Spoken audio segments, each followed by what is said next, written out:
Hello tout le monde, on se retrouve aujourd'hui pour une nouvelle réception de Service Presse. Donc j'ai reçu plusieurs colis de plusieurs maisons d'édition différentes qui m'ont donc envoyé des mangas gratuitement. Donc comme d'habitude, on va pouvoir découvrir tout ça ensemble. Je m'excuse déjà pour ma voix bien cassée. Malheureusement, je suis une fois de plus malade. Donc voilà, désolée, il faudra encore une fois faire avec. Et on va voir tout ça de suite, on a pas mal de choses à voir. On commence chez Pika avec le second tome de l'Attaque des Titans Before the Fall en édition colossale, donc qui correspond à un triple volume avec des pages couleurs en bonus, un grand format pour pleinement profiter des très très beaux dessins de l'auteur. Il sort le 19 avril, j'ai encore le premier dans ma pile à lire que j'ai pas encore pu prendre le temps de lire, mais je suis très très contente parce que je trouve cette édition vraiment sublime. Moi, plus les formats sont grands, plus j'apprécie. J'adore avoir beaucoup de place pour profiter des cases. Donc très très contente, voilà, je pourrais enchaîner les deux tomes et je trouve cette édition vraiment trop chouette. On continue chez Pika avec le sixième tome de Criminel Fiançailles qui est déjà disponible en magasin, une série que j'aime vraiment beaucoup beaucoup, je prends énormément de plaisir à la suivre et à la lire. J'ai aucune lecture vraiment comparable dans mes bibliothèques et j'adore l'originalité de ce titre, je le trouve incroyablement prenant et donc voilà, trop contente de pouvoir continuer, surtout que j'ai lu le tome 5 assez récemment, donc je vais pouvoir lire le tome 6 directement. On reste chez Pika, mais cette fois-ci avec une nouveauté, donc un nouveau Josei. Il s'agit de Beauty and the Beast of Paradise is Lost. Ce sera une série en 5 tomes. Ce premier tome est déjà disponible en librairie et il me tentait bien, donc je suppose dans un univers qui fait écho à l'univers de La Belle et la Bête. J'étais curieuse de découvrir ce titre, je me suis dit pourquoi pas, j'aime beaucoup la couverture en plus, je la trouve très jolie. Donc voilà, on est sur de la romance fantasy, donc ça peut être très très sympathique, donc ce sera à découvrir. On reste chez Pika avec le septième tome de We Must Never Fall in Love qui sortira le 19 avril. La série sera finie en 9 tomes, donc on approche de la fin. Ça y est, je me suis mise à jour d'ailleurs sur cette lecture. Il faudra que je vous mette toutes les stories de mes lectures et que je vous fasse le bilan lecture plus tard. Mais j'accroche beaucoup beaucoup à ce shoujo. Il est classique et en même temps terriblement efficace. J'apprécie beaucoup. Si vous êtes fan de shoujo, forcément il passera très très bien. Et c'est un titre que j'apprécie beaucoup et que je vous recommande. On finit chez Pika avec le second tome de And Yet You Are So Sweet. J'ai beaucoup apprécié le premier tome, également du shoujo classique mais efficace. J'ai beaucoup aimé ma lecture du premier tome, j'avais assez hâte de découvrir ce second. En plus, pour une fois, mes lectures ne vont pas être trop espacées, donc ça c'est très très cool. Donc je continue cette lecture et je vous ferai un retour sous peu, j'espère. On passe chez Nobinobi avec le premier tome de Bibliophile Princess. Ce titre a tout pour me plaire. On va parler lecture dans un univers royauté. Les dessins sont tout à fait à mon goût. C'est un Josei. Il aura vraiment tout pour me plaire. Il est toujours en cours au Japon avec cet tome et celui-ci est déjà sorti chez nous. Franchement, le titre me tente beaucoup. Aujourd'hui, j'ai repris un abonnement à ADN pour pouvoir regarder Oshinoko ce soir. Donc Anime Digital Network, la plateforme de streaming notamment d'animé.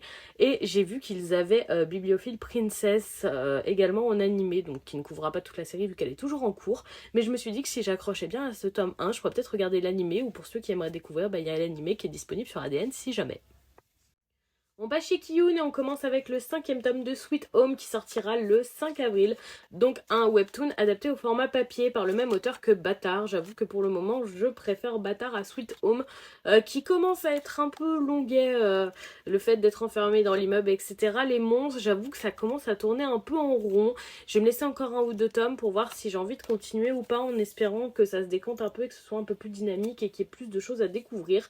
Sinon ce sera peut-être un titre que je laisserai sur le côté. J'essaie d'être de plus en plus sélective avec les titres que je lis parce que je reçois énormément de mangas et donc j'essaie vraiment de prioriser les séries que j'aime beaucoup et j'en arrête de plus en plus que je trouve juste sympa sans plus.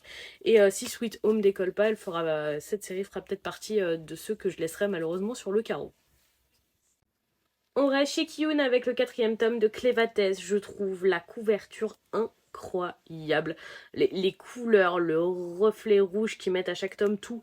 Je trouve ce tome magnifique. J'aime beaucoup, beaucoup l'histoire.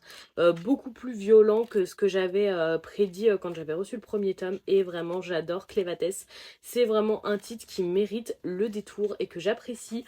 On commence à rejoindre la parution japonaise. Ils ont qu'un tome de plus que nous, donc pas encore de visu sur la fin de la série. Et franchement, pour le moment, j'aime énormément. On passe ensuite à Jujutsu Kaisen, donc toujours chez Kiyun, avec le 19e tome qui sortira également le 20 avril. Donc voilà, j'accroche pas du tout au nouvel arc de Jujutsu malheureusement suite à Shibuya. Franchement, j'ai du mal avec ce nouvel arc. Je me laisse le tome 19 et le tome 20 pour décider de si je continue le manga ou si je me consacre juste à l'anime que je trouve plus qualitatif parce que notamment je trouve que les dessins des combats sont pas toujours très fluides, c'est pas toujours super agréable à lire, c'est beaucoup plus agréable en animé. Donc voilà, je me laisse 2 tomes pour choisir si j'abandonne Jujutsu ou pas. Ce sera à voir. Je vous tiendrai au courant en tout cas.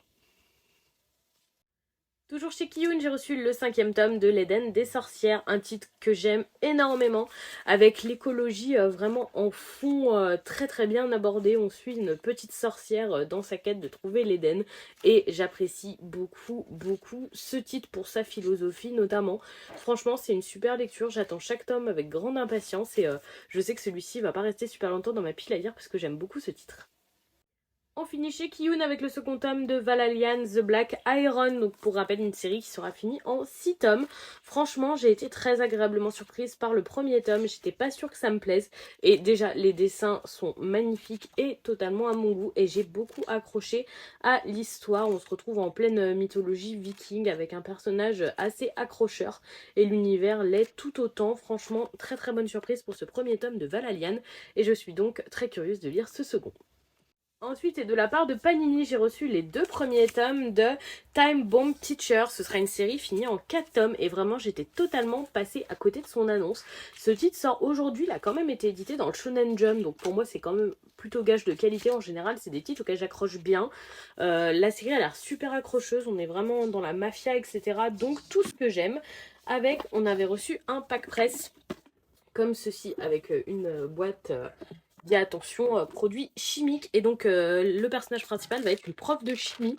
Donc on va retrouver le parfait set du chimiste, à savoir la blouse, le petit tube à effet et les lunettes masques de protection qui sont toutes floquées au nom de la série. Et bien évidemment pour le côté mafia, on a un petit tatouage de Yakuza. Très très sympa pour ce pack presse. Je pense que lui, je vais le lire pour vous faire un avis très très rapidement dessus parce qu'il me tente beaucoup beaucoup. Et voilà, je l'avais pas prévu mais super contente de le recevoir. Et donc voilà pour les quelques réceptions du jour qui viennent remplir ma pile à lire qui n'est apparemment pas assez remplie.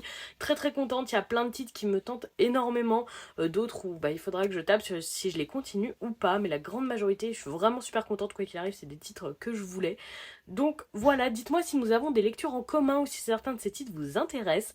En attendant, je vous souhaite une très très bonne soirée et je vous fais des bisous tout le monde.